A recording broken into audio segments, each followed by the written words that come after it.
Je ne dis pas qu'on ne reçoit pas cabossé d'une unité comme celle du GIGN quand il a passé 15 ans à intervenir effectivement sur des crises de haute intensité, hein, des crises particulières.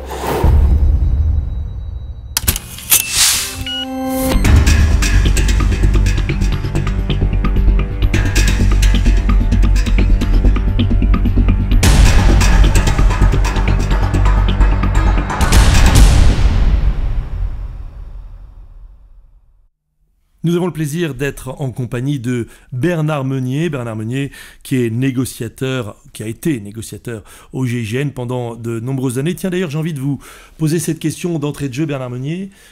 Négociateur un jour, négociateur toujours, ça reste chevillé au corps, à l'âme ? Oui, tout à chacun sait bien qu'on passe notre temps à négocier, que ce soit avec les membres de notre famille, avec nos conjoints, notre conjoint en tout cas, au travail, avec des gens dans la rue, de manière commerciale ou de manière plus émotionnelle, en fonction des types de situations. Donc on passe notre vie à gérer des crises, à gérer des situations qui peuvent être critiques, qui peuvent effectivement s'approcher d'une situation de crise à partir du moment où c'est un peu subite, c'est la suite d'ailleurs d'une situation chronique qui évolue comme on ne le souhaite pas, mais soit on prend la fuite, soit on la gère. Donc à ce moment-là, il faut passer peut-être à quelque chose de plus stratégique, de plus sous forme de négociation.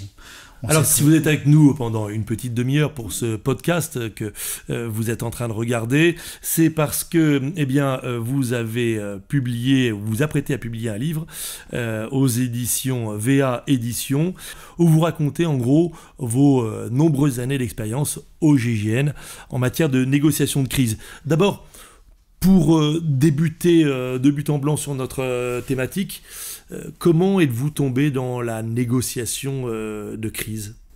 Je dirais un petit peu par hasard. Je suis rentré au GIGN en 86, à l'âge de 24 ans.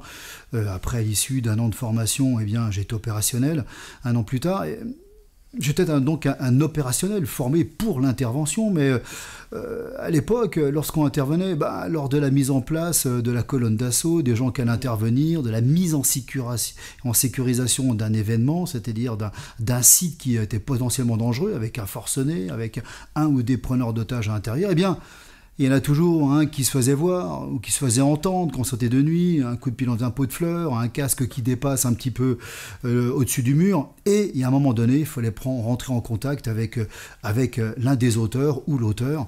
Et il se trouvait donc pas à négocier, mais donc là une interaction avait lieu, une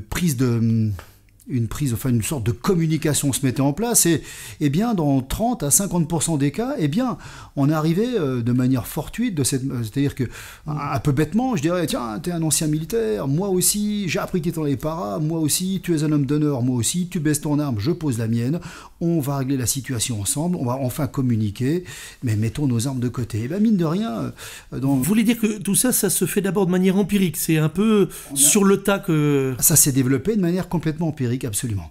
Et donc, quand bien même la relation n'arrivait pas à s'accrocher, parce que manque d'atome crochu d'un côté et de l'autre, ou alors des maladresses aussi bien d'un côté et de l'autre, on arrivait quand même à fixer la personne, et pendant ce temps-là, l'équipe pouvait faire le tour pour passer par une porte dérobée, regarder ce qui se passe à l'intérieur, pour aller éventuellement libérer des otages, en tout cas peut-être rentrer à l'intérieur de la maison, pour aller, je voulais dire coxer, mais interpeller la personne sans effusion de sang. Donc, ça fonctionnait toujours, il y avait toujours un intérêt d'une prise de contact, quand bien même elle se faisait sous le coup de manière accidentelle. Alors pour ceux qui nous écoutent, qui vous regardent, on le voit tout de suite, ça fait 3 minutes que nous avons débuté cette interview, vous êtes très à l'aise. Vous avez une parole franche, vous êtes volubile, vous êtes captivant. Est-ce que c'est ça la clé du bon négociateur, c'est d'être d'abord, j'allais dire presque un bon baratineur, vous ne m'en voudrez pas ? Oui, effectivement, il y a un aspect relationnel qu'on ne peut pas nier. Mais en outre, c'est une voix aussi. Moi qui suis un homme de radio, on ne me voit pas, ça tombe bien, je suis un homme de radio, mais je trouve que vous avez une voix qui est très prenante, très présente. La négociation, ça commence par un contact radio, un contact téléphonique, on n'a pas la personne en face. Eh bien, pas toujours. Alors, on va favoriser, bien entendu, le face-à-face. Pourquoi? Parce qu'en face-à-face, eh bien, on peut observer et obtenir des renseignements de l'autre, évidemment, par son attitude, son comportement. Et puis, on va le voir parler.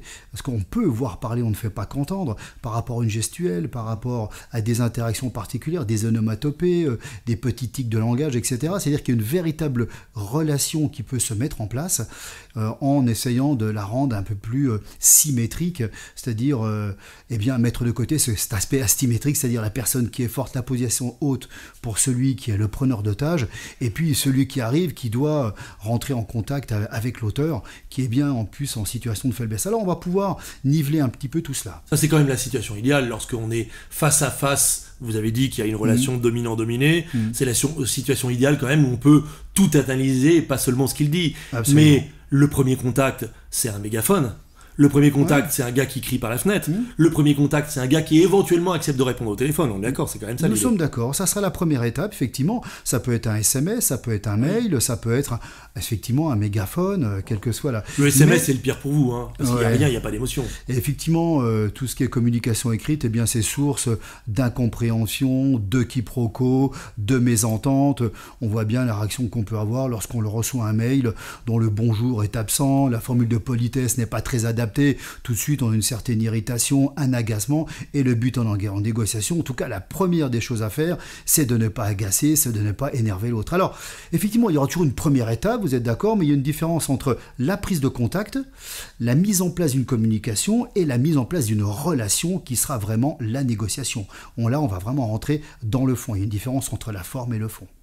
Alors dans votre ouvrage, on va rentrer un petit peu dans le sujet de votre ouvrage, que j'invite évidemment ceux qui nous regardent à commander quand les commandes seront déjà ouvertes et disponibles. Vous revenez sur un certain nombre d'interventions auxquelles vous avez participé, ou des interventions mythiques du GIGN. Quelle est l'intervention qui vous a le plus marqué, ou l'affaire la plus marquante du GIGN dont vous voudriez nous parler aujourd'hui ? Alors, les deux sont complètement différents. Effectivement, je m'appuie sur deux interventions, qui est la première, la fameuse affaire d'Ouvéa, qu'on a appelée l'opération Victor. La grotte d'Ouvéa, ouais. Absolument, oui. Alors, elle est très atypique, car c'est un jeu de négociation en tiroir. Qui se finit elle mal. se finit mal, parce qu'il y a eu 21 victimes, effectivement.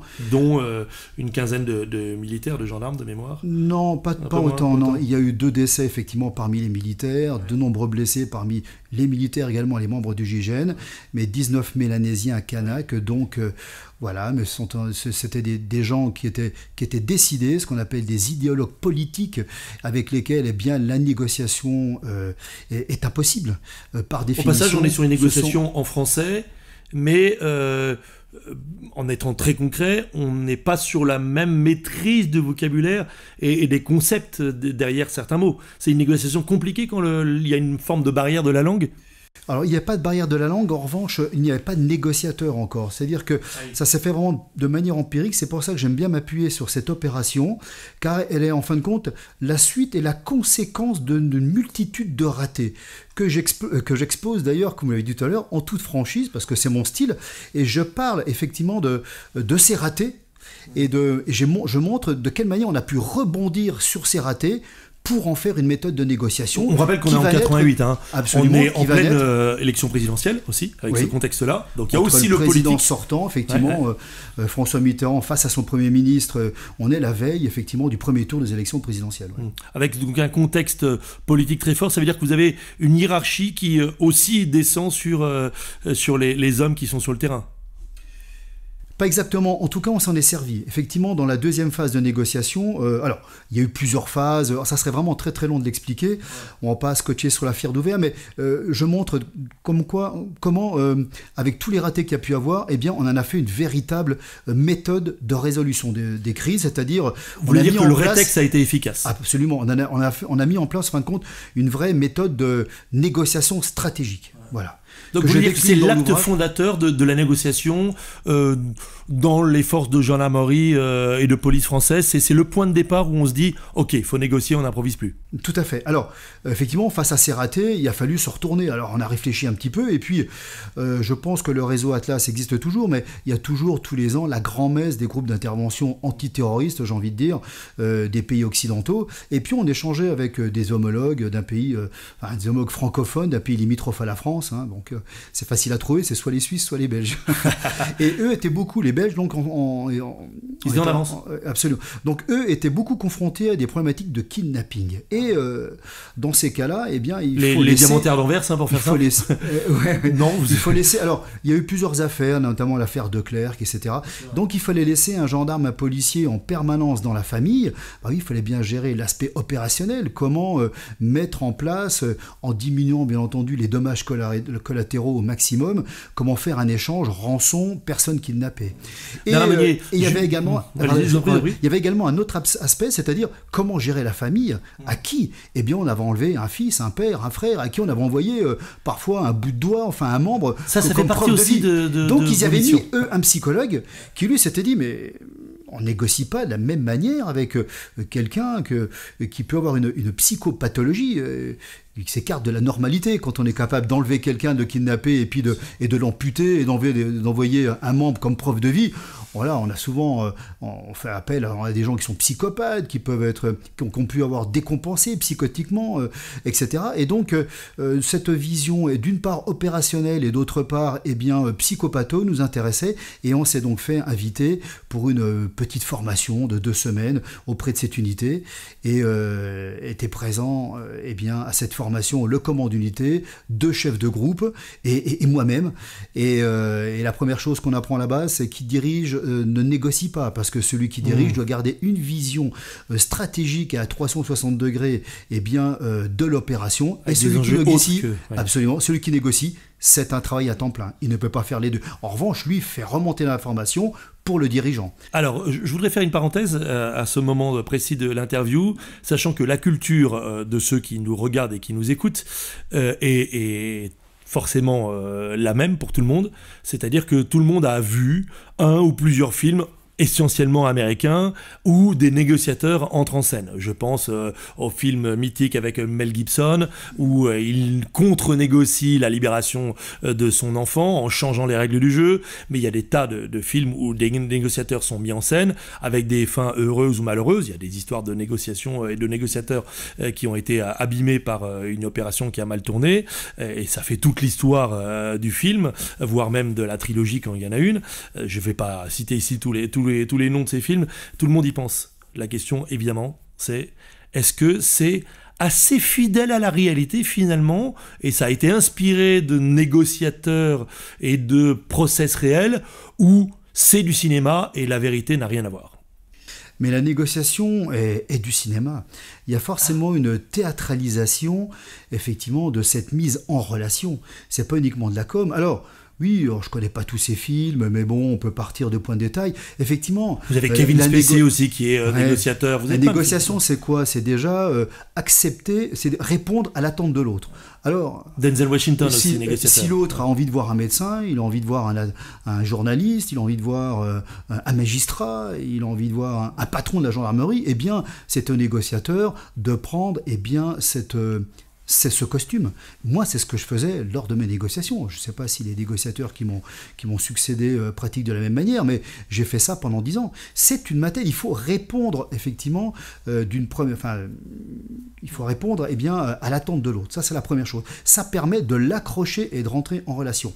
Après, on va rentrer un peu plus dans le fond, effectivement. Alors, il y a un petit peu de négociation type commercial, il y a du donnant-donnant, mais il y a surtout beaucoup d'écoute, beaucoup d'empathie.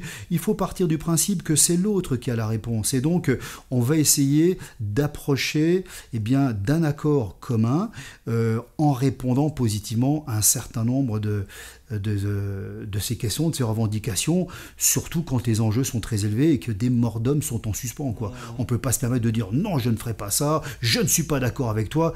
Il faut bien entendu approcher avec minutie, avec tact, dans la progressivité.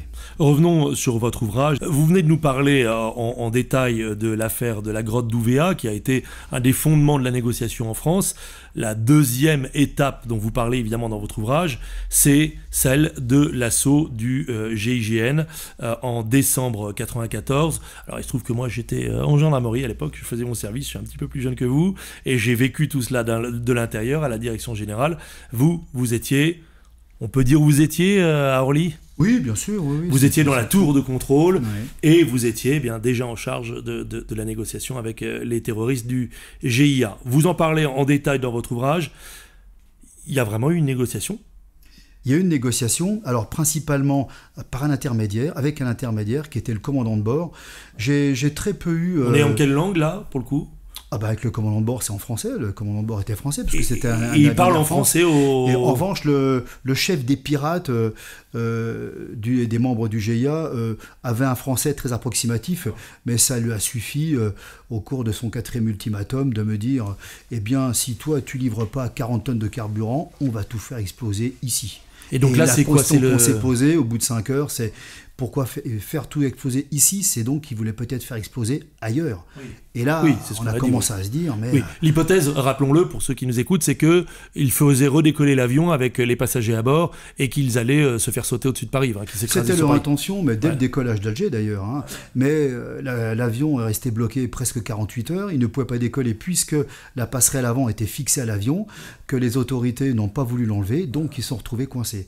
Et lorsqu'ils ont voulu décoller pour aller en France, étant donné qu'avec l'APU, l'Auxiliaire Power Unit, qui est le moteur qui est à l'arrière de l'avion, bien, il y a du carburant d'utiliser pour la clim, l'électricité, etc.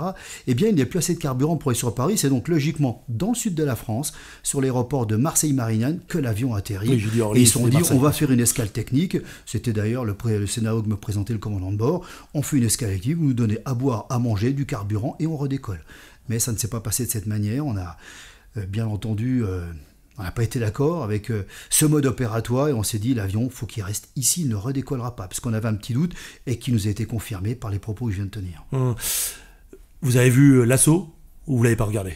Oui, j'ai vu l'assaut, bien sûr. Alors, le film qui relate cette... Absolument, donc il est vraiment fidèle à ce qui s'est passé. Il est fidèle. La raison pour laquelle il est fidèle, c'est que tous les conseillers techniques sont des anciens du GIGN qui étaient donc sur cette opération. Et d'ailleurs, pour tout vous dire, et là, ça restera entre nous, il ne faudra le dire à personne, mais ceux qui sont cagoulés et voilà, dans le film, ce sont de vrais opérateurs du GIGN. Voilà. C'était plus facile de le faire par des gars du GIGN. Oui, absolument. Oui, c'était mieux fait. Oui, c'était une répétition. Et c'est mieux fait par des gens qui le font au quotidien quand ils s'entraînent que par des acteurs qui ne sont pas formés, qui n'ont peut-être pas aussi la préparation physique pour donc cela. Donc il y a un mélange des deux, effectivement, mais ils ont impulsé. Vous êtes dedans, dans le film ? Non, pas du tout. Votre personnage ça ne parle pas de négociation. Je crois qu'à un moment donné, l'acteur principal, il y a un petit clin d'œil. Nanar vient nous informer de ça. Voilà, Nanar, c'est moi, bien évidemment. Mais non, l'angle de la négociation n'a pas été pris en compte parce que on peut penser effectivement que ça peut être un échec de la négociation, effectivement, parce que faire tout ça pour ça, c'est-à-dire arriver à une intervention... Sauf que c'est une opération qui est couronnée de succès. Donc c'est ce qui est donc évoqué dans cet ouvrage, c'est que la négociation ne sert pas uniquement à avoir la libération des otages et la reddition des auteurs. Ça serait trop facile, sinon il suffit qu'on appuie sur un bouton, on envoie le négo et tout se déroule comme on l'avait décidé. Mais la négociation face à des idéologues, pas politiques cette fois-ci, mais religieux, elle est toujours impossible. Elle sera uniquement stratégique et elle servira à plusieurs paramètres, c'est-à-dire à figer la situation. Donc il n'en a déjà pas eu de victimes complémentaires, supplémentaires sur le sol français. J'ai même réussi à faire libérer 2 otages juste avant l'intervention qui nous donnaient d'ailleurs des informations capitales sur leur équipement, les ceintures d'explosifs et ce qu'ils sont en train de faire, ce qui nous a décidé à déclencher le top action. Oui, une négociation réussie, c'est pas forcément une négociation où le preneur d'otages ou l'agresseur, le terroriste se rend. Ça peut être aussi une négociation qui permet permet à l'intervention de se dérouler dans les meilleures conditions. Effectivement. Alors ça peut être dur à comprendre, mais justement tout l'objet de la réflexion de cet ouvrage, c'est que je ne parle pas uniquement de négociation, mais de négo-action, qui là est un concept de gestion de crise dans son intégralité, c'est-à-dire de la mise en place d'une équipe d'intervention ou d'une cellule de crise pour tout type d'événement, tout type de crise, jusqu'à la fin. C'est-à-dire que la négo-action, eh bien, elle est là en avant, c'est-à-dire avant le début de l'opération, si elle le peut, en tout cas avant la mise en place, pour la prise de leur renseignement. C'est une sorte d'anamnèse. Désormais, je suis psychanalyste, c'est ce qu'on fait en cabinet, c'est-à-dire que voilà, on fait une prise d'information et ensuite on va adapter un mode opératoire en fonction des informations que l'on va recueillir durant cette première phase. La négo-action, c'est cela. Et elle va servir d'outil de renseignement pour informer la direction, le commandement, de manière à ce que on puisse mettre en place une stratégie ad hoc, adéquate. Un mot rapide sur cette intervention couronnée de succès du GIGN.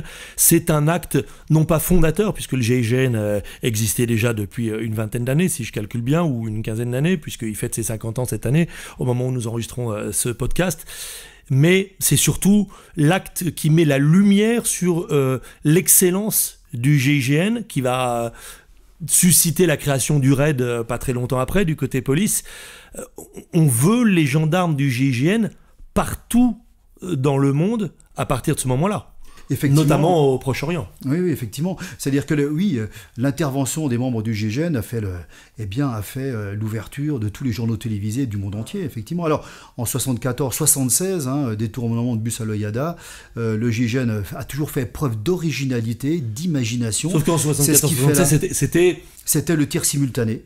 C'était quelque chose de très particulier. UVA, on est sur l'infiltration de faux otages, et sur Marignane, on est sur un succès d'une combinaison entre la négociation et l'intervention, et une prochaine intervention. Sauf qu'en 74-76, où là le bilan est un petit peu plus sombre, on est sur une unité qui vient de se constituer, qui vient de se créer, et c'est encore d'abord des militaires, et c'est pas encore vraiment totalement une unité spécialisée dédiée. Ils viennent d'un peu de partout. Elle est constituée de briques et de broc avec un armement qui lui aussi est encore rudimentaire. Rien à voir avec le matériel d'aujourd'hui. C'est vrai, et d'ailleurs une petite victime a eu le temps d'être abattue par un des terroristes, mais il faut savoir qu'une crise, il y a toujours une part de... Comment dirais-je ? Une crise, ça se résout toujours. Il y a vraiment une part de risque et d'impondérable. Et ça, c'est inévitable. Il y aura toujours... il risque d'y avoir des victimes. À partir du moment où on ne fuit pas, qu'on décide de gérer la crise, qui est d'ailleurs sa véritable définition de la crise, effectivement. Maintenant, quand on parle de crise, on parle toujours de non-décision, de réflexion, mais la crise, c'est vraiment prendre des décisions. Le GIGN les fait, mais parfois, effectivement, c'est au péril de certaines personnes, mais ce qu'il faut retenir, c'est vraiment la réussite globale pour la libération d'otages. Bon, je suis en train de repasser en revue le synopsis de votre livre, plutôt le sommaire, et évidemment vous parlez de ces événements majeurs qui ont fondé le GIGN et qui ont consacré son expertise. Plus largement, après vous revenez sur les principes de la négociation, de l'approche, les règles de communication. J'avais envie malgré tout de faire encore une petite incursion dans l'actualité, une actualité plus récente, celle d'Arnaud Beltrame, puisque vous évoquez l'hypothèse de devenir otage volontaire pour remplacer des otages malgré eux, avec un but quand on est otage volontaire, c'est de libérer une personne, et puis parfois c'est d'espérer intervenir dans l'intérieur ou collecter des informations. Qu'est-ce que l'on peut dire aujourd'hui, 5 ans après le drame, de ce commandant qui a été nommé à titre posthume lieutenant-colonel? On peut penser effectivement que le lieutenant-colonel Beltrame a eu cette idée, en tout cas il lui est venu à l'esprit au regard de ce qui avait été pratiqué au GIGN quelques dizaines d'années plus tôt. Il a d'ailleurs été, il a fait un passage dans une unité qui était proche du GIGN, d'ailleurs, qui a été ensuite introduite, c'est-à-dire les épigènes. Voilà, absolument, l'épigène. Escadron parachutiste. En revanche, effectivement, cette action vertueuse, s'est mal déroulée pour lui. Ça aurait pu mal se dérouler pour nous également en 88 à UVA. Il se trouve que, oui, à UVA, des gendarmes ont pris la place de dont je faisais partie, avec 5 camarades. Effectivement, ça aurait pu mal se passer. C'était peut-être un peu plus réfléchi, un peu plus stratégique. Mais bon, il y a toujours un impondérable. Effectivement, on a été menacé d'exécution à plusieurs reprises, donc ça aurait très bien pu nous arriver. Oui, vous venez de nous redire, je ne voulais pas insister dessus, c'est géré depuis très longtemps pour vous, cet épisode d'avoir... Digéré ouais. Ah oui, bien sûr. Oui. Tous digèrent Absolument, tous digèrent, oui. Ouais. Je vois qu'aujourd'hui, vous êtes notamment sophrologue. Oui, vous êtes en train de dire que toutes les épreuves se digèrent du moment qu'elles sont bien traitées. Oui, enfin... je ne vous dis pas qu'on ne reçoit pas cabossé d'une unité comme celle du GIGN quand il a passé 15 ans à intervenir effectivement sur des crises de haute intensité, des crises particulières de ce style. Mais bon, après, il faut prendre soin de soi et je pense que c'est important de faire un travail sur soi-même, effectivement, soit lorsque l'on est dans ce type d'unité ou juste après quand on en sort, effectivement. Bernard Meunier, l'objet de votre livre, c'est évidemment de parler de la négociation en illustrant vos conseils en matière de négociation avec ce que vous avez vécu au GIGN. Plus largement, pour conclure ce podcast, dans votre ouvrage, vous donnez des conseils de négociation. Allez, aux chefs d'entreprise, aux directeurs commerciaux, aux pères de famille, à la mère de famille, à l'époux, à l'épouse. Bref, vous donnez des conseils à tout le monde pour négocier intelligemment, utilement. J'ai envie de dire dans l'intérêt de deux parties, puisque la négociation, ça ne doit pas être une victoire de l'un sur l'autre, mais ça doit être un compromis acceptable par les deux. Oui, alors c'est pas forcément un compromis, mais en tout cas, c'est la gestion d'une crise. Alors, les crises sont diverses, elles peuvent même être personnelles, c'est-à-dire ça peut être une crise intrapsychique. Effectivement, tout à l'heure vous avez parlé de... Voilà, désormais, je travaille notamment en cabinet comme psychanalyste et sophrologue, et il y a des gens qui sont dans l'impossibilité de gérer leur propre crise avec eux-mêmes, de manière intrapsychique, encore une fois. Et il faut savoir que la deuxième cause de mortalité en France, après les maladies graves, bien évidemment, c'est le suicide.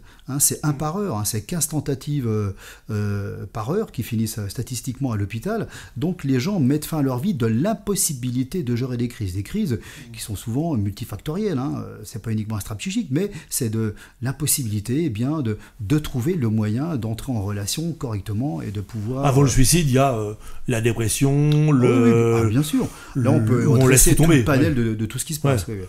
Alors, dans cet ouvrage aussi pour se suicider, si je peux me permettre.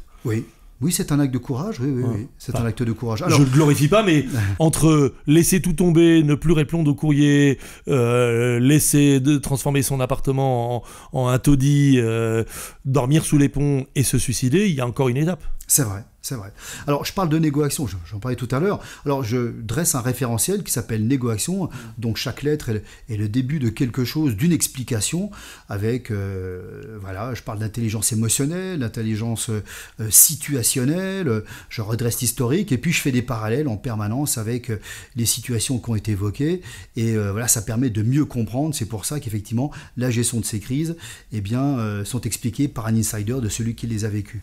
Alors, j'ai tenté d'objectiver au maximum la subjectivité, je dirais, de la gestion de ces crises, en faisant appel à différents témoins lors de différents interviews, d'articles de journaux, de manière à rester le plus en recul et prendre le maximum de distance avec ces crises, de manière que ça ne soit pas uniquement le point de vue de Bernard Meunier, mais de l'intégralité des acteurs des opérations. Un dernier point pour conclure, puisque nous avons déjà atteint la trentaine de minutes que nous avions fixées comme objectif. Est-ce qu'il y a deux types de négociations et de crises selon qu'elles soient visibles, exposées, médiatisées et ou souterraines? Je m'explique. Une crise à huis clos dans une salle de réunion entre un chef d'entreprise et les syndicats, il y a du stress, il y a de la difficulté, mais si ça ne transpire pas à l'extérieur, personne des salariés, ni de la famille du dirigeant et des syndicalistes aussi, n'est impliqué.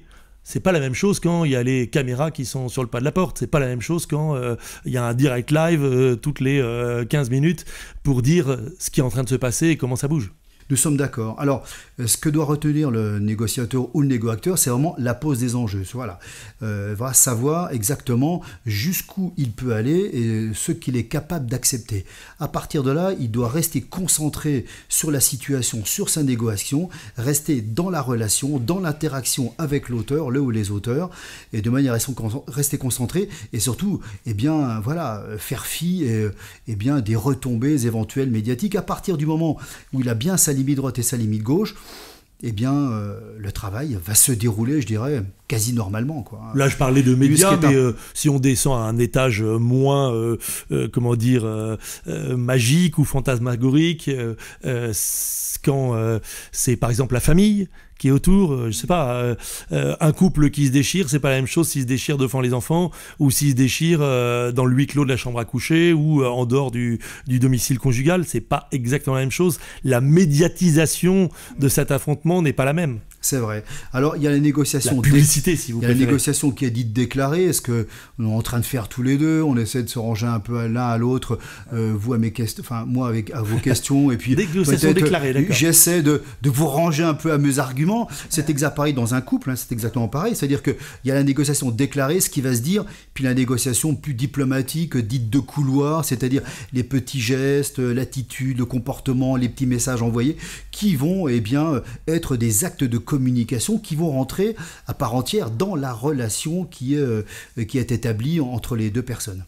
L'intervention des tiers, la manipulation positive Absolument. ou négative de tiers pour, tiens, tu pourrais lui dire que... Ça fait partie aussi de... Ça fait partie, effectivement, c'est de la stratégie, c'est de la tactique, ça fait partie de certaines techniques.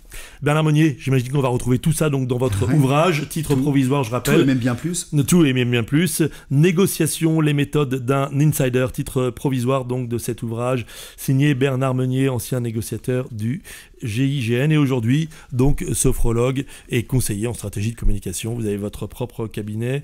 Je cherche le nom de votre cabinet, mais vous allez être plus rapide que moi. Cabinet Bernard Meunier, voilà. Psychanalyste, sophrologue et coach, voilà. Merci infiniment Bernard Meunier de vous être prêté à cet exercice.